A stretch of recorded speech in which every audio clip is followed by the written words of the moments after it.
YouTube, there is no firearms in this video. Welcome back to the Low-Key Airgunner YouTube channel. In this quick video, I want to share an experiment that I made with the Barra 1866 CO2 version with the shells sent by AirGunSource Canada. Basically, not too long ago, I made a review on this nice little blinker, but I was getting a few flyers from time to time.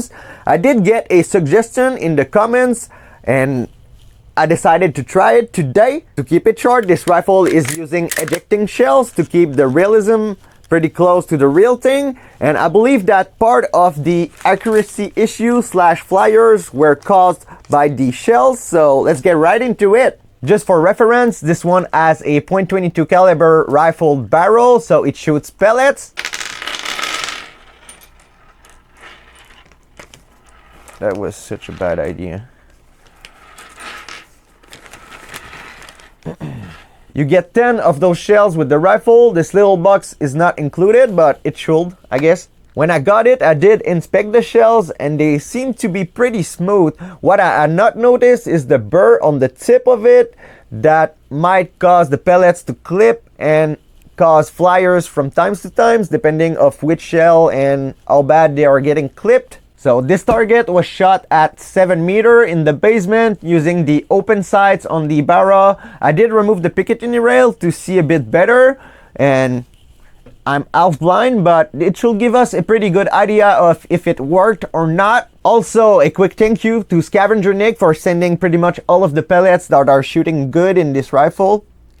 After loading this CO2 rifle with only one cartridge, I shot this 10-shot group with the RWS Hobbies 11.9 grains. I got a pretty good group right there, but I did have 3 pretty bad flyers, so that was not really it. It was now time to start the experiment. I got my Dremel stylo out with some attachment so I could grind the little burrs out and maybe do a little chamfer and stuff. I did get rid of most of the burrs. I can't see them anymore, at least.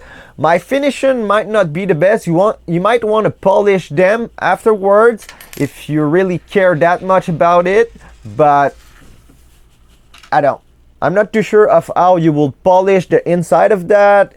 Maybe use some light compound and a Q-tip on a drill or something like that. I don't know. Leave suggestions in the comment if you do. You might want to remove the little collars on the back. If you do that, you simply push them out with a Q-tip or something and it will get right out. I might glue those eventually because I did get them to fall again on my hard floor while doing this test, so make sure to not lose those little thingies in the grass. At first I wanted to do it by hands, but I don't have this kind of patience and this worked just fine. Just be slow and careful. You might want to use a file if you have some small ones and stuff and you are skilled with your fingers, but this has more skills than my fingers.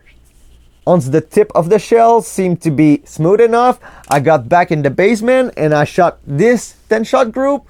It is a little bit bigger for the most of it, but we do not have the big flyers. Keep in mind, I was using open sights. I'm half blind and I do believe that I might have influenced the results a little bit, but I also do believe that it will reduce the amount of bad flyers like those, and I don't think that's on me.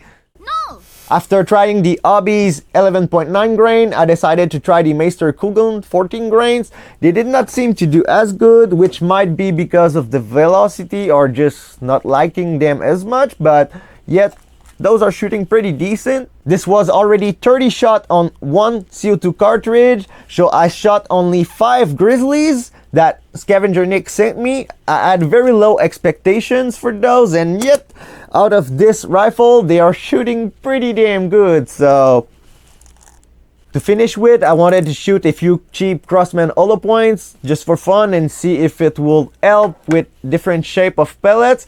I did get a bit of spread like this. The velocity might have started to go down. I might have to test some more pellets with it, maybe test the same pellets that I did with the same red dot next summer to see how good it improved the accuracy. Let me know if you want to see that. Leave a like, a comment, Overall, from the results that I can see there, I do believe that it made an improvement. So I suggest you try that if you are willing to, if you are a tinkerer or just want to get better accuracy. If you don't really want to do that and you think the accuracy is already good enough for you and you don't mind a few flyers, you might just want to try a few flat nose pellets. It seemed to be this rifle favorite food, lower velocities and stuff. So I will assume that bigger head size pellets help to seal the barrel, since the pellet is not really expanding when it goes into it. Usually the pellet is already in the barrel, it gets a burst of air, will expand to the rifling, but when it gets the burst of air, the pellet is into the shell, so the skirt can affect things a lot. Crossman pellets are known to not really have the same fit every time, so that might be why we get this kind of string. Who knows? That will be about it for today. Before ending this video, I want to say a quick thank you to Backroads Airgunning, I believe, that left the comment. Also to Scavenger Nick for the pellets, to Shoot for the audio, and to AirGunSource Canada for making this video possible with the Barra 1866. And thanks to you for watching, of course, and I will see y'all in the next one.